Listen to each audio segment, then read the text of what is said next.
Doctor Mohan मुक्त की कविता संधि पत्र।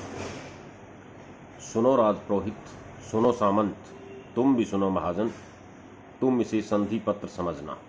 हाँ, मैं युद्ध नहीं चाहता, हालांकि मेरे चाहने से युद्ध नहीं टलेगा, लेकिन मेरी संधि की एक कोशिश इस युद्ध का औचित्य बताएगी भविष्य को। इसलिए यह संधि पत्र है।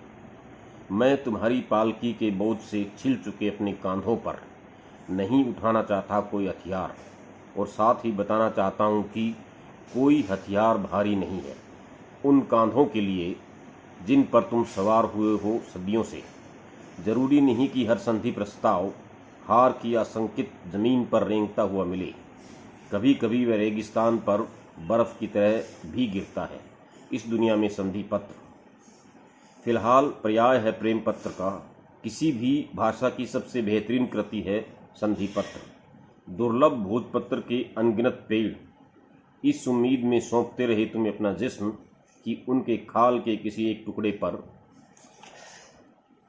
तुम कभी संधि लिखोगे कि जिस जमीन में उगते हो बढ़ते हो उस जमीन में ही खाद बन जाना जमीन के साथ की गई संधि है।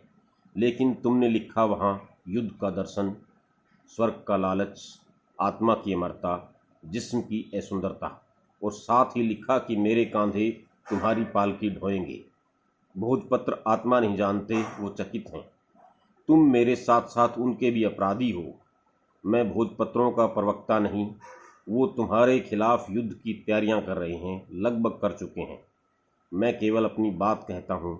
मैं संधि पत्र लाया हूँ, लेकिन इसमें शायद लिखी है इंसानी भाषा में। भोजपत्रों की ही बात, युद्ध और हत्या के तुम्हारे दार्शनिक देवता इस संधि पत्र को कमजोरी बताएंगे।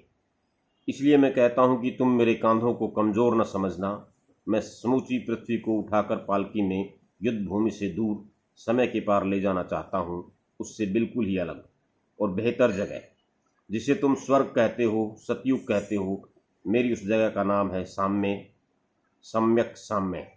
इसलिए अब उतरो पालकी से, पृथ्वी भारी होती है, तुम्हारा कांधा भी चाहिए पालकी के पीछे। भोजपत्रों के स्वप्न और उनके आंसू अपनी आंखों में लिए मैं रहूंगा आगे, क्योंकि मैं तुमसे बेहतर जानता हूँ साम्य का रास्ता।